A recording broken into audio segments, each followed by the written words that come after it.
I can't hear anything.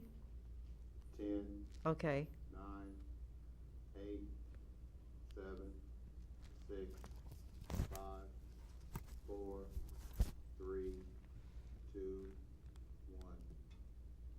And welcome to today's segment of The Power of Money. I'm your host, Michelle Graves, known throughout the United States as the original Money Lady. Since 1976, I have been providing financial news, information, and recommendations that you cannot find anyplace else. It is again an honor and a privilege to be in your lives, to be in your homes today.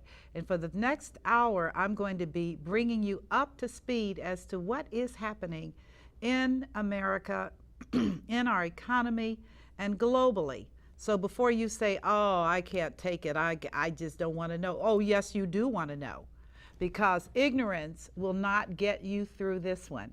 You want to be completely aware. You want to have good, sound, accurate financial information. So, with that information, you will have a knowledge base to make sound and wise decisions for your family. Very, very important today, viewers, because we have forgotten that it's not just us going through the storm, but it is our families as well. And I don't care who you are in America today or wherever you may be watching this show. Please be aware that we are in a fundamental shift and things will never, ever, ever be the same. I'm not here as a gloom and doom personality. I am here essentially as an economist because that is what my credentialing is in and my background has been in for the last 3 decades. And while there are many that have varying opinions, as I share with people, you don't have to like what I say, but watch how it plays out. In 2008, I was on television, and I did say before Lehman, before Bear Stearns blew, I said this is definitely coming because there's nothing to sustain our economy. That was in 2008. Truly, if there had not been a major interference by the government in terms of bailing out the banks, as despicable as it was, how it was done, the grime, if that was not done, if the automobile industry had not been saved, this country would be in shambles today. That is an absolute fact. Now, hear me well, because truly, I, along with you, I was not happy about the banks getting a dime. And the reason I say this is because, they were pigs and they mismanaged and they made bad loans because of profit. And again, when we bailed them out because of the urgency of the bailout and the pressure that was meted against our Congress, most of the requirements that should have been in place before making that kind of a commitment of American taxpayer dollars to a private institution were not in place. There was no accountability, period, when we loaned them, or should I say gave them all of that money. I think it's 700 billion, some astronomical, incredible number. They weren't required to give an accounting of how it was going to be spent or to lend it back into the marketplace, which is the role of banks. Banks are not institutions that are in place to hoard money. And yet, viewers, that is exactly what they have done. Banks are not lending money to American businesses. They're not lending money to American homeowners. They're not lending money, period. But yet, they took American taxpayer revenue to solve their situation. And that just troubles me because, I tell folks, is there any honor among thieves? Well, no, there is no honor among thieves. And so here we are again in the year 2012 facing a bigger pop, because in 2008, it was all about banks and infrastructure. And now in 2012, we're looking at governments, municipalities, and cities all over the world who are finding themselves struggling with no money. So you say to yourself, how does this happen? And today's show is about me trying to open up your eyes so that you can understand not only how it happens, but why it's going to continue to happen under the capitalist form of resource allocation, where a bank is integral to the success of that system. Spain is in trouble. Portugal is in trouble. France is in trouble. In fact, everybody's in trouble except good old Germany. And I venture to say that Miss Merkel, who is the lady in charge in Germany, is not going to be in trouble because the Germans went through 2 world wars and they know what happens when you spend money you do not have. They already know. So they're not interested in a lot of debt. They're not interested in subsidizing their peers in other countries to bail them out, including Greece, which is history. So what does that have to do with America? Well, viewers, it has a lot to do with America because America holds the largest debt pool, far surpassing Europe and anyone else. We are the debt hogs. Our debt is so frightening. And I say this because as we speak, we keep hearing comments about, well, the government needs to bail us out. Private sector can't meet the demands. And I'm here to tell you from my heart that in the time of FDR, during the Great Depression and his radical moves to jumpstart America through infrastructure and through creating artificial jobs to keep people employed, because here's an insight. Money is currency. Money has to move. When money stops moving, everything grinds to a crunch. And this is where we are today. The banks are not lending money, so money's not moving. People don't have jobs, so they're not spending money. Money's not moving. Private sector doesn't have the necessary capital resources today, so money's not moving. A large percentage of America is struggling to just get through the day. Money's not moving. Globally, countries are in debt and falling out of the game. Money's not moving. In the United States, we now have municipalities filing bankruptcy because they're not bringing in enough revenues, because there are not enough people working, because there's not enough of a fluid tax base. Money's not moving. So I bring this to your attention because money is currency. It's like a river. It's got to move. In the field of economics, we call it a multiplier effect. That is the term that our industry uses. And they use this term because for every job that you create, people are going to get a salary. They're going to use the money to buy food, to pay for things, and money is now going to begin to move. The faster money moves, the more a nation grows. The slower money moves, the slower a nation grows. So we all know under traditional economic theory, that's Keynesian theory for those of you that are academicians, that is the premise. Money has to move, and money's got to move fast, or else you're going to have some very real problems in what you're dealing with today. So here we are today. Here we are today. And the last time I talked to you openly about this, I said very categorically that the vast majority of people today are confused. They're troubled about the economy. They feel bombarded by the media. They feel bullied by salespeople. They are bewildered by the million things they need to know to survive in this financial jungle.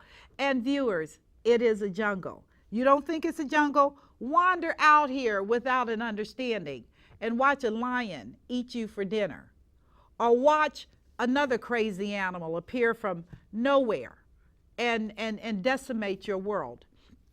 And over the last 5 years, as you know, since the 2008 debacle involving Bear Stearns, which acknowledged that their portfolio was garbage, and Lehman, which we threw up under the bus in favor of a French corporation, which I can't even get into because that's just too bizarre. I can't believe we would let Lehman Bank Incidentally, I worked for Lehman Bank at one time. We would let Lehman Bank, an international icon that had sold our crappy paper all over the world to all these different nation states, we would let Lehman Bank go under and let all those countries that had bought that garbage paper just make it the best way they can. Not good. But bottom line, after this happened, and this huge loan that we made, I shouldn't call it a loan because it was a gift to the banking industry with the sign off of the American people. We took money that we needed. Folks, this is how it went down. Let me just cut it to you straight. You want to know why we don't have any money? Because we took tax revenue money and gave it to that private institution with no terms, no repayment conditions, no accountability. So what did we do now that we're short $700 billion into an institution that basically is in business to lend money and now won't?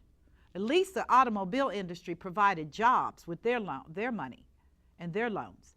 But the banks didn't do anything. They sat back and said, we're going to do business with each other. And guess what? They did. But in making those loans into European countries and other banks, now American bankers are holding the bag. The big five. The big five. Yeah, the big five. So we took this $700 billion and we gave it to a private institution. When you talk about socialism, what is that? Hello. When people say, I don't believe in socialism, then demand your money back. Because that is exactly what you did. You took private sector's problems and you made them your own. And as a result, that's $700 billion that left our economy. That's tax revenues. That's money that was being brought in from our work. You know, everybody pays taxes. Where do the taxes go? The primary collector of taxes is the federal government, followed by your state, county, municipality. But the federal government is the largest collector of revenues from taxes. So what happens when you take that huge sum of money and go plop into a private sector enterprise? Well, viewers, you don't even have to be an economist or even a bright person to know that when you take that kind of money out, and we have bills to pay. The federal government operates like all the rest of us. You know, you get money in, you got to pay money out. They have employees, they pay out Social Security, they pay out Social Security disability, workman's comp, unemployment, on, and food stamps, all this money. And guess what we had to do? We had to go out and borrow money to pay our bills because we did this. Now, the argument could be rendered, well, if we didn't do it, they would have collapsed and then we'd all be in trouble. You don't think we're in trouble now? Oh, come on. You couldn't be serious. You know we're in trouble because we couldn't make them lend to bail us out. They weren't willing to negotiate on mortgage modifications so that people could keep their homes since they lost their jobs, and they weren't willing to reconsider modification on interest rates. I mean, come on, folks. You know, you're a pig, okay, guys? Seriously. They weren't willing to help people to retain their homes, causing neighborhood collapse, causing real estate blowouts. The number of properties is so pathetic now. It's so pathetic. It's so pathetic. And before you sit back and say, well, I think we've mastered the foreclosure problem, I'm going to say to you, are you kidding me? There are more homes going into foreclosure now than then. It's just that it's no longer a topic of conversation. But it doesn't mean that devastation is not occurring. So we've got all this stuff going on, and people are stressed, people are worried, and they're concerned. And they're concerned because personally it impacts on each and every one of us. Do not think that I am exempt. Please. I made some major moves almost 2 years ago to radically downsize. Children gone, didn't need all that space, didn't need the headache, and equity values had plummeted. So I'm like, I want it out. And you know what? A house can't feed you, viewers. It's pretty to look at, but a house, and particularly a big house, requires maintenance, upkeep, Things break down in houses. And I just recognize that one of the things I don't want to be in a depression is I don't want to be saddled with a huge house and debt, because that's not the plan when you're facing the times that we're in today. So I made a shift, and including downsizing into a very simple, affordable little car, paid off, done, got out of my big fat Lexus and moved on. And you're going to have to do the same. For real, you're going to have to do the same. You cannot think that other people are going to save you when they can't save themselves. But I wanted to share with you why we're in this predicament, just kind of an overview. Because in my field, there's a macroeconomic perspective, which is the big picture, which is individual buying decisions have a big impact. And while you may be doing, making moves as a person, your moves, along with the moves of millions of other people, have impact, and that's known as macroeconomics. But there's also microeconomics, which has to do with you and how you and your family make your moves. Are you living within your means? Are you keeping your bills paid? What are you doing to make a change? And we've talked about this in previous programs, but I want to re-emphasize this again because this thing is in full motion now. Like I said, we're not looking at banks, we're now looking at governments. Incidentally, the banking thing has not resolved itself because the banks are right back into mortgage-backed securities and derivatives again. The very things they said they would not do again, they're back to it again. And with the same outcome. I tell them, you just can't stop betting. You just cannot, you're like a drunk man driving. You cannot seem to get out of this mindset. Now, before you say, God, she's hard on banks, I'm not hard on the local branch manager. They work for this system.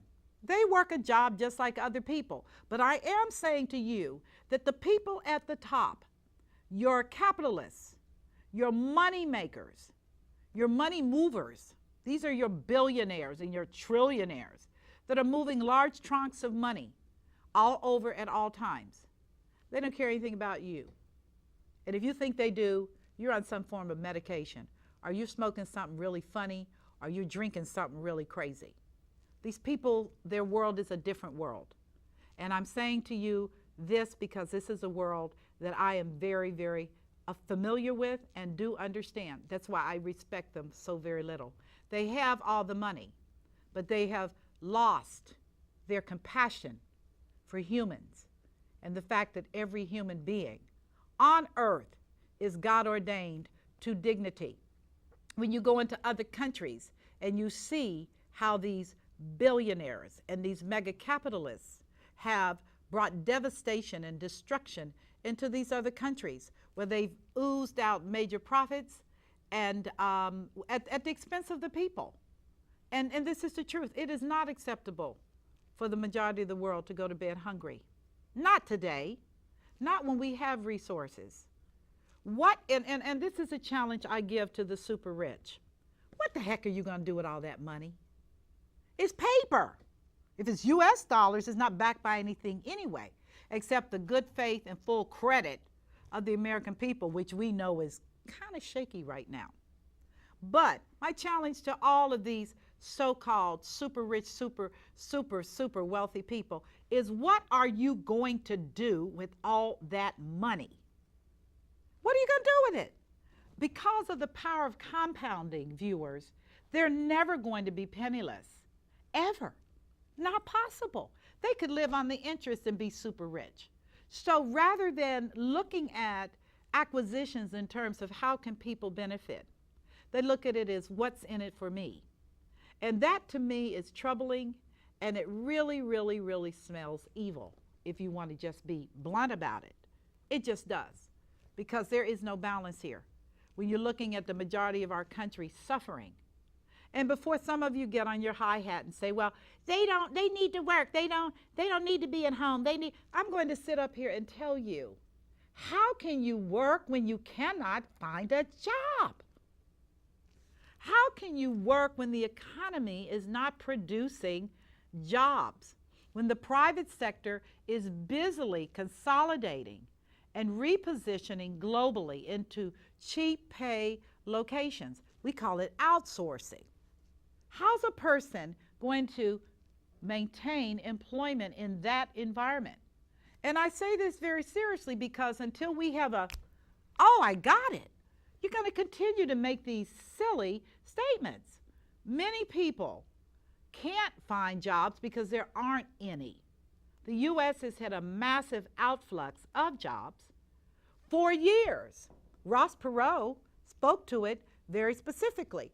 And truthfully, he was right years ago. Remember NAFTA? You remember Ross Perot, who was the Texas guy that was real rich, and he was kind of like, ooh. But to his credit, he knew, because he was one of those guys. And he told us, you do that, you're done. And of course, we did. Thank you, Bill Clinton. We really needed that. So here we are today. Your kids can't get jobs. They got all this debt. And you're struggling. And I just got a word from a friend of mine that many corporations are now eliminating vacation. Can you believe that? Like you love your job so much that you want to work 7 days a week, 24 hours a day. They are eliminating vacations, which is if you want to keep your job, you just are going to work. Now, I'm not trying to be extreme, but as I told my friend, I said, you know what? The elimination of vacations may be the straw that broke the back, because at the point, people can't get any relief from their job 2 weeks a year somewhere. That's a problem, okay? That's a problem. So I'm just letting you know these subtleties are taking place. We all know that everybody is stressed and pressed out, but the purpose of the power of money is to give you, again, the information so that you can build a sound knowledge base to make wise decisions for you and your family. Got it? You and your family, because it is more than you who in this day and time in history. So I want to share with you just some things. As I said earlier, and I'm going to repeat again, that the issue today, the major issue today confronting the world system is not the economy. That's a symptom. The major move that history is going to record is that everybody's getting older, and that the baby boomers are causing these spasms in the United States, and that the aging of the world population is causing spasms all over the world. The baby boomers, which were all those children that were born after World War II up into 1959, are responsible for the greatest spending spree that the United States has ever experienced. First thing, and I'm a baby boomer, first thing, our parents who came out of World War II, hardworking people, rugged people, were determined that their children were going to have more and better. Admirable qualities, admirable. But it came into a venue called entitlement. So the baby boomer generation is the generation of the entitled, where they actually feel that they're entitled to the things that they have and entitled to a better quality of life.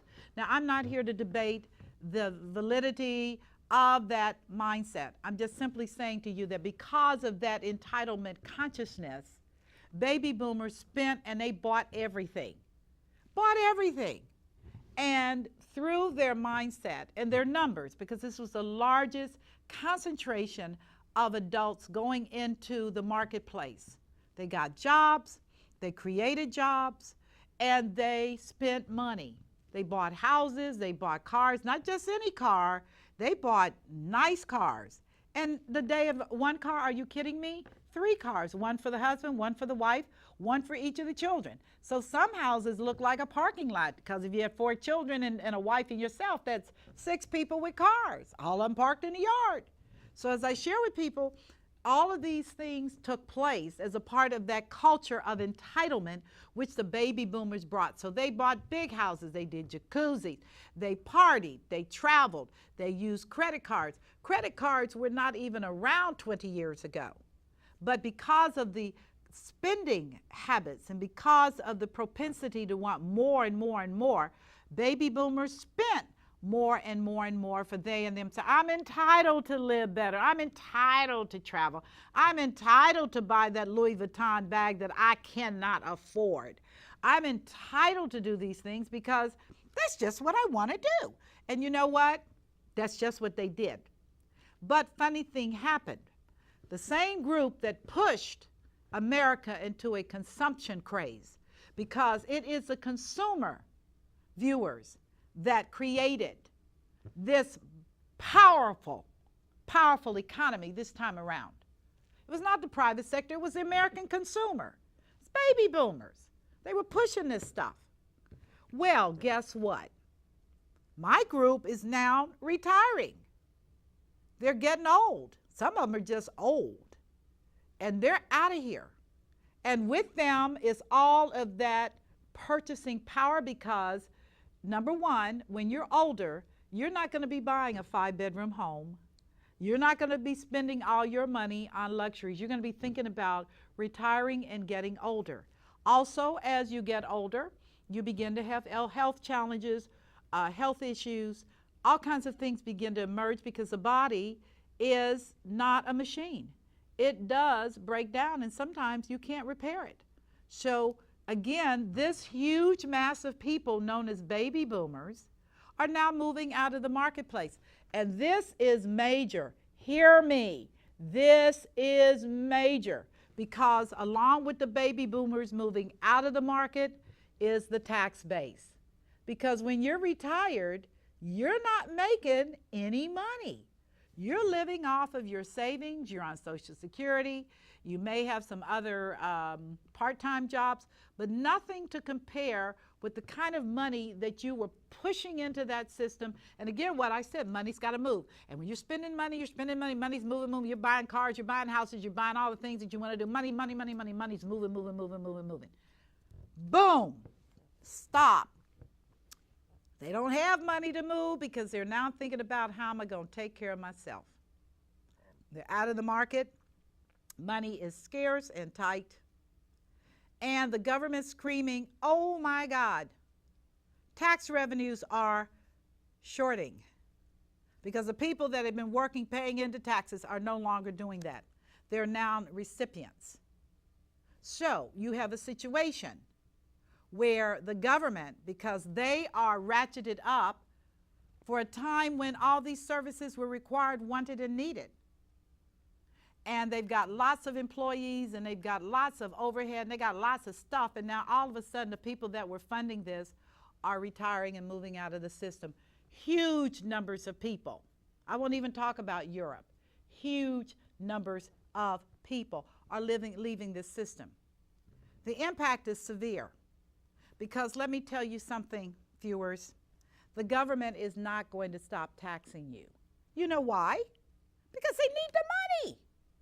And it's just easier to tax those who are working. It's easier to pull money from people that are dead, known as estate tax. It's easy. It's easy. And they're not going to stop. And as I share with people, if you feel like you don't have any money, it's probably because a large amount of your money is going to pay taxes. As I share with people, this is always a funny little chart I read, but I'm going to read it to you because it's funny. But here are the taxes that we're paying right now. If you feel like you don't have any money, you don't. Federal income tax, Social Security tax, state tax, city tax, county tax, property tax, school tax, sales tax, estate tax, gasoline tax, water tax, sewer tax, business tax, airport tax, telephone tax, license tax, hotel tax, cable TV tax, we know about that, user tax, unemployment tax, right, you got to pay a tax on your unemployment check. cigarette tax, corporate income tax, accounts receivable tax, inventory tax, marriage license tax. Yeah, they tax you to get married. Liquor tax, building permit tax, Medicare tax, fishing license tax, real estate tax, food license tax, fuel permit tax, hunting license tax, inheritance tax, road usage tax for truckers, luxury tax, recreational vehicle tax, utility tax, septic permit tax, well permit tax, road toll booth tax, vehicle sales tax, workman's compensation tax, trailer reg tax, watercraft registration tax, long-term capital gains tax, short-term capital gains tax, telephone federal excise tax, telephone state and local tax, telephone usage charge tax, telephone federal universal service fee tax, telephone federal, state, and local surcharge tax, telephone recurring charges tax, tax on gas and energy, electric tax, heating oil tax. My God! Incidentally, most of this tax is on an after-tax basis, meaning you're paying taxes out with the money that you get after you've paid the federal government and your Social Security and Medicare.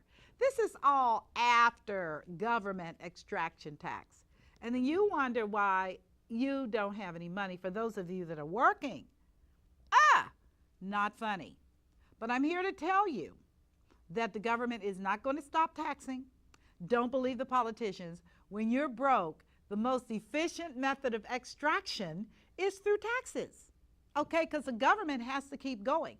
Now, my challenge is, if you don't bring in enough taxes, then you have to go into the marketplace and borrow money. And this is what we're dealing today. We are out here big time borrowing money. But let me share with you, it's not the Chinese that hold the largest percent of U.S. debt. Are you kidding me? It's not the Chinese. It's the American people. We own the debt. You say it's worthless? Well, we are the largest holders of U.S. debt, known as treasuries, etc. The American people, through our banks, through our pension funds, through our personal holdings, etc. We believe in our country and we buy this stuff. Okay? So this is why I share with people, don't expect the government to stop printing money. Are you kidding me? Why should they? It's the American people holding the bag. Don't expect the Fed to operate in a responsible way because they're only doing what they know to do, which is if we can keep printing that money, maybe the money will circulate. Remember, currency has to move. And the truth of the matter is all that money printing is going to impact us through, again, major issues globally. We're going to find that our dollar is worth less and less. But you know what? I'm of the opinion, I know this sounds extremely radical, so other economists don't throw rocks at me. But I propose this. Since our cities, we got 4 major cities that filed bankruptcy because they didn't have enough money. And there's a bunch of other cities, if they had courage, including Detroit, they filed bankruptcy because they're not bringing in enough money to pay their people. Also, because they cannot fund their pension plans. And I know that's horrible, because it is. You work all your life, and then all of a sudden, you find out that you don't have any pension money coming. But the reality is this. This is a strategy. This is a move for the times. If cities can file bankruptcy because they're not bringing in any money and reorganize their assets, which is what bankruptcy does allow you to do, what about the possibility of the United States filing bankruptcy? We're broke anyway.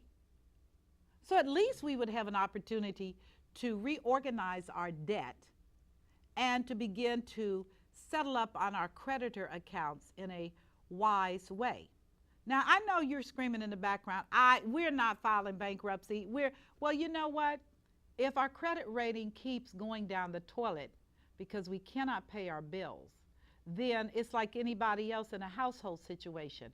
And frankly, in private practice, I've had to advise people, your best option is to file bankruptcy and a fresh start. And yes, it is painful, and yes, it is unfair, but you can't pay your bills. And therefore, you need to consider that as an option. If you don't have a job, if you can't stay on top, then why not do what other people do and try to get back on your feet in a fresh way? So again, I'm putting that out there. I talked about it on Facebook, And a lot of people didn't know that the American people, through our pensions and personal accounts, banks, etc., were the largest holder of our federal debt. And this is why I share with people, you think they're going to stop printing money? Why would they? You're holding the bag. So maybe, and this may sound radical, but maybe since we're holding all the debt, and since nobody seems to like us much anyway, maybe we need to just kind of do business with each other. Maybe we need to revisit bartering. Maybe we need to revisit having business models where we take care of each other. Maybe we need to stop spending all our money on defense and entitlement. And maybe we need to come back to the sobering reality that debt will kill you every time. Seriously, debt will do it to you every time. Can't get around it. It simply will. So what is the answer for you? I'm going to say to all of you, I have some specific recommendations that you can begin to implement right now. First thing, recognize that change is here. I talked about this in an earlier show. Change is here. You cannot look back. You can only move forward. The back is nothing but a historical account. You have to position yourself to survive.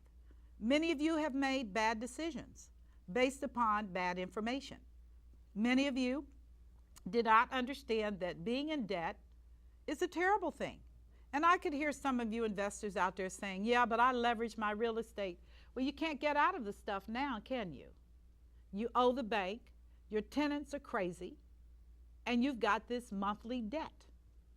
And frankly, debt never works out because interest is always compounding and interest is always accumulating. It just is. So I will say to all of you, as we talk today, that your first and greatest priority is to reposition yourselves so as to not be in debt. I'm serious. The Bible talks about debt. And I'm telling you, as an advisor and an economist, that you cannot do debt. So you say, how do I get out of debt? Well, you can sell things. You can access internet. You can do Etsy. You can do Craigslist. You can do things to get out of debt. If you have skills, you can begin to leverage your skills to create venue and income for you to get out of debt. It's very simple. You can make it a family piece, and your children may have incredible ideas on what you need to do. For those of you that are adamant about college, maybe you need to rethink college, because college is not fun if you are laden with debt. Ask the average student out here who's come out of this of college with credentials, etc., and they cannot get a good job. They get a job, but it's not a good job where they can pay off their debt. I talked to a gentleman not too long ago who went to a very prominent school, and he said at 31 he still has almost $46,000 in debt to pay. So he will be paying, that's a house, and he is not making that kind of income. But he's paying that debt, and he said to me, you know, I really wonder, retrospectively, if I couldn't have been an auto mechanic and made more money. And my response to him was, you definitely would have made more money because high-end cars are usually driven by wealthy people. And you would have found yourself making a lot of money. Again, doesn't seem like an attractive industry, but nonetheless, you would not have been laden with that kind of debt. So that is just an example of what I'm talking about today as we move forward. And for you parents who are looking at college and other things for your children, recognize that we're in a changing environment and that things are different. Things are different. I don't know if I could, in today's environment, recommend that my children do that. My oldest child, she did not go to college. She went into the military, and then she came out with her passion was entertainment, and she's now a very successful international booking agent. She experienced some tough years, as most people in business do, but now she's got her groove on, as the young people say, and she's doing her thing. My other two children did go to college. Lots of bills, lots of responsibility, and I don't know if I will ever get a return on my investment, okay? Other than the good feelings that they went to college. But again, changing paradigms. If your child is not particularly bright and scholarship oriented, then maybe you need to rethink that and not put yourself in harm's way. Because going into debt for your children, while it might sound admirable, if you do not have the financial resources that will sustain you during retirement, you may find yourself not just taking care of yourself, but your children when they cannot find jobs. That's not funny. It is not funny. And on the subject of jobs and what are we going to do, I want to applaud the state of Ohio's efforts to deal with the issue of incarceration. And the fact that in the community I live in, which is Hamilton County, Southern Ohio, highest incarceration rate in the state of Ohio, exceeding Cuyahoga County, Montgomery County, everything. I'm like 1/3 of our men have been incarcerated from everything from marijuana to resisting arrest. Once you have a record, you're done because employers cannot hire you. And before you say, but that's discriminatory, then you need to point the finger at the insurance companies, because the insurance companies will not deal with business liability for that company if they have people in their premises that are ex-felons and that type of thing. So the state of Ohio, it's my understanding, is trying to address this with trying to prevent and to eliminate that awful, awful situation on the lives of so many men and increasingly women in this system. But you know what I think, and this is just a personal opinion, the timing couldn't be worse. They come out of an institution and they cannot get a job. We've got military people, literally millions of military people, men and women, who are back from the war who cannot get jobs.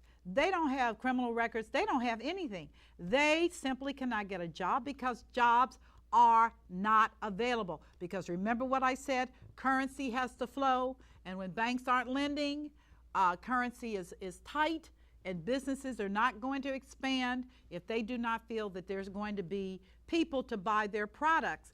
That is logical. Why would you, please don't quote the, if I build it, they will come. That's not the business model.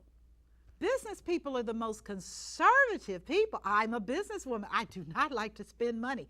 I mean, it has to be cost justified. I have to look at projections. I'm like, you got to be kidding me. I'm not spending any money in a depression. I need to see where things are going before I do that. So you've got a situation where now they're talking about allowing ex-felons and criminals to enter into the labor force at the worst time in history.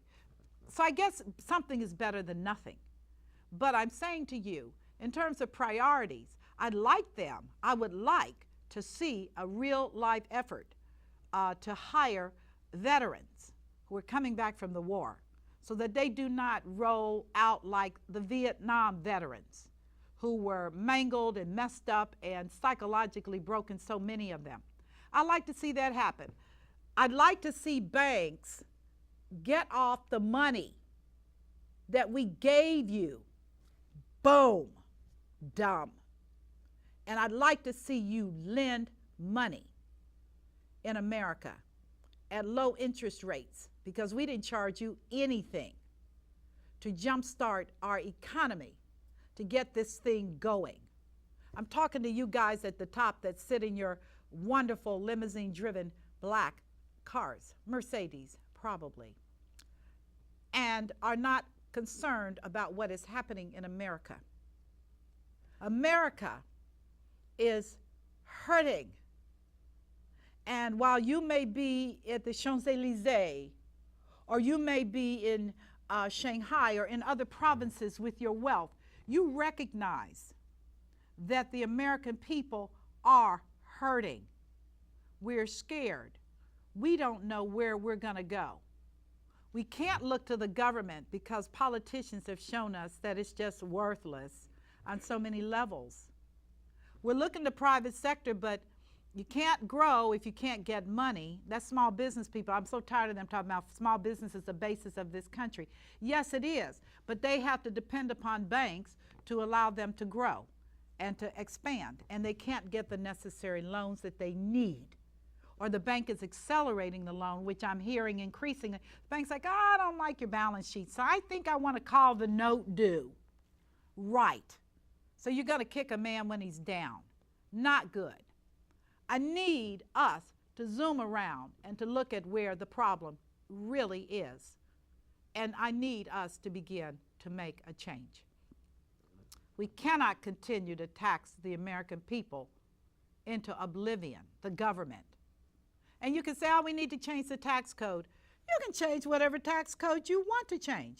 But I can assure you, guarantee you, that corporations have an entire bevy of attorneys who are committed to helping them to pay no money. If it means moving their money offshore, if it means moving their money into Switzerland, if it means them making acquisitions, even setting their corporate offices into other countries, they're willing to do that because it's business, and that's what they're interested in.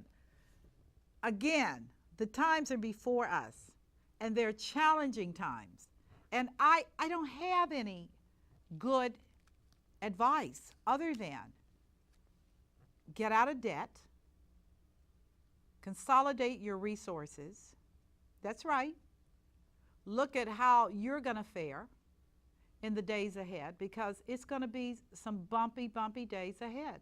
This is not going to get any better anytime soon. It took 30 years for us to get to this, okay?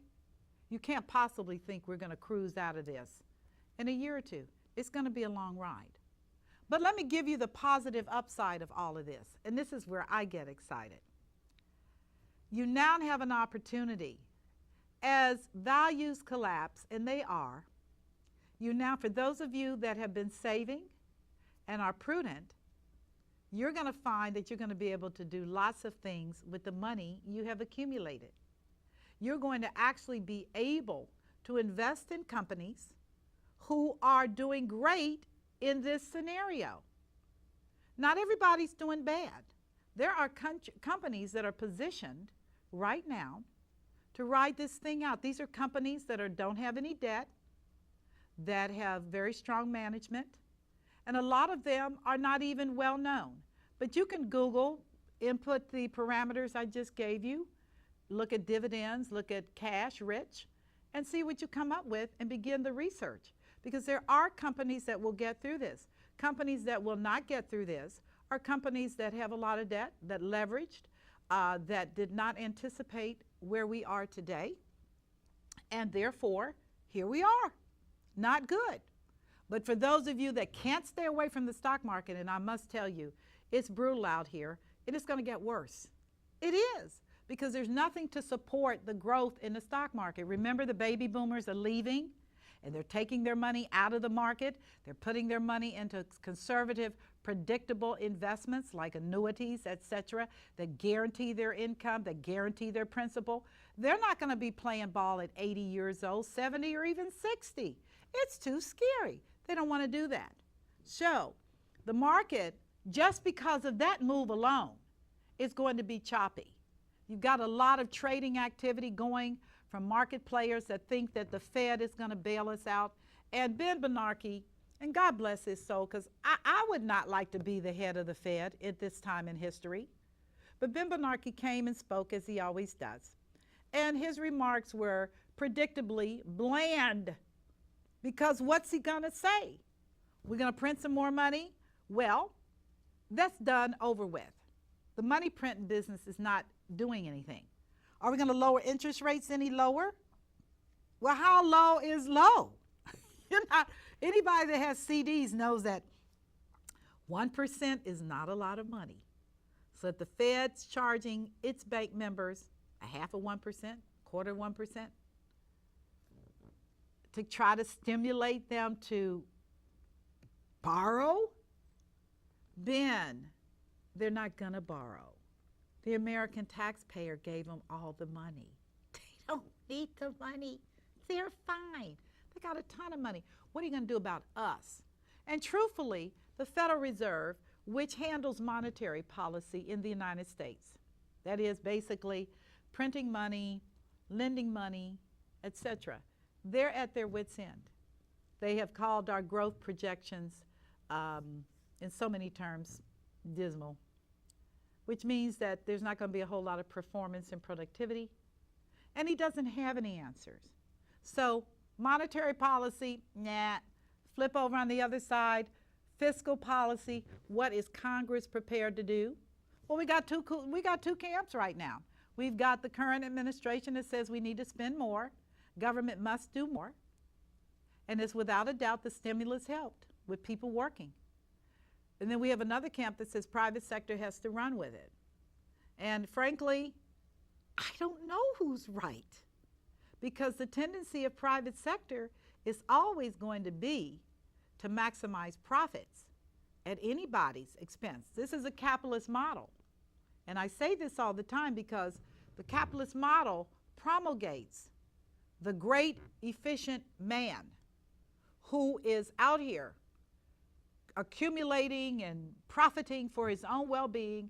And the fact that you all benefit from his greed is just one of the benefits of capitalism. Everybody benefits from somebody being a hog. Whew. Maybe we need to come up with a new model. Like I said, without trying to sound radical, maybe we need a fresh start. Maybe the American people need to have an open conversation about where this country is, without all the fluff and all that.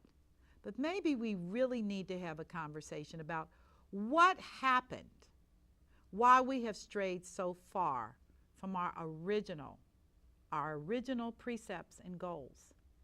Why are we here today in this dilemma? Maybe we need to look at those things.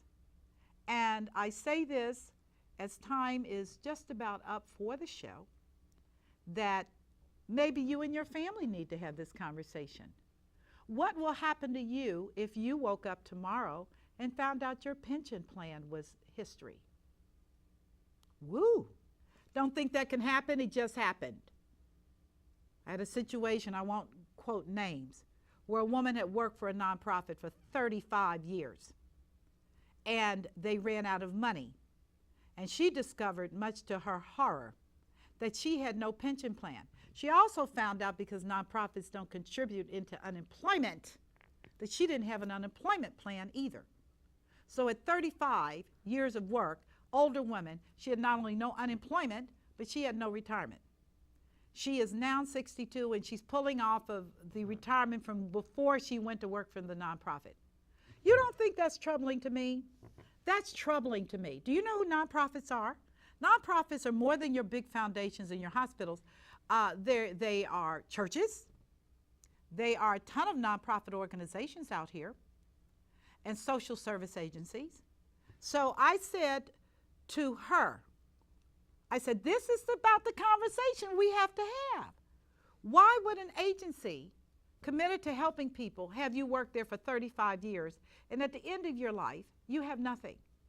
That is not funny. That is disturbing to me. I don't like that. That's not American. That is squirrely, and that's mean. But these are the things that are happening all around us that nobody wants to talk about. Everybody says, well, I don't want people in my business. Your business is out here, and it's sounding loud, and it's singing clear. And I'm just simply saying to you, as the money lady, my compassion and my concern is for your financial stability and well-being, and a future that is bright for our children and our grandchildren. This is unconscionable to leave them with the kind of debt that we are sticking them with. Enough. Stop. End of story. We need to do better.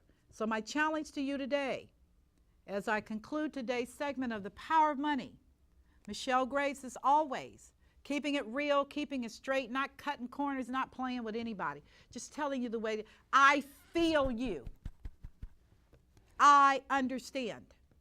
I know what you're going through. I know if you have children, it's rough and tough. I know if you're a single parent, it's rough and it's tough. I know that if you're in a job where orders are not coming in, you're getting nervous. But I'm going to tell you, keep hope alive. Do not allow depression to come on you.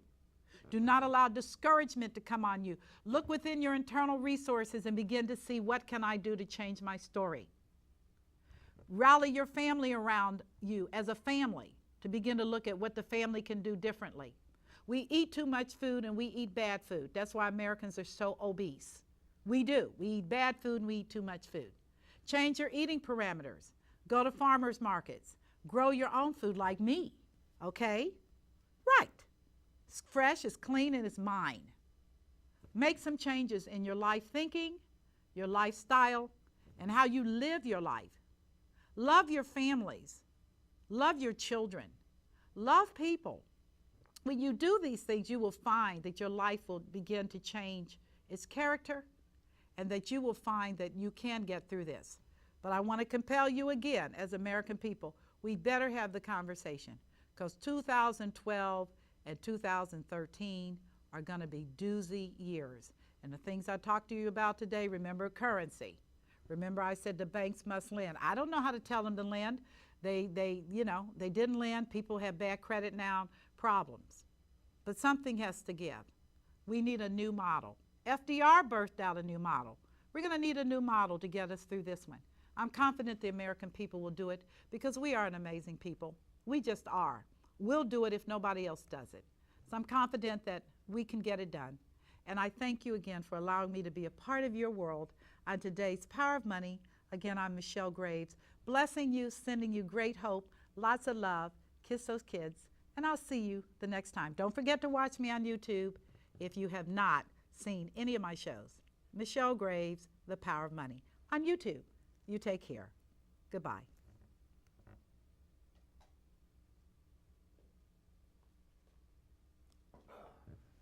Whew. How was it? That's good. Okay. Oh, man. I didn't get into a lot of this stuff. I was so nervous about all this accident stuff. I came up, trying to get here. We had accidents in Cincinnati. And then to wind up here, the same stuff.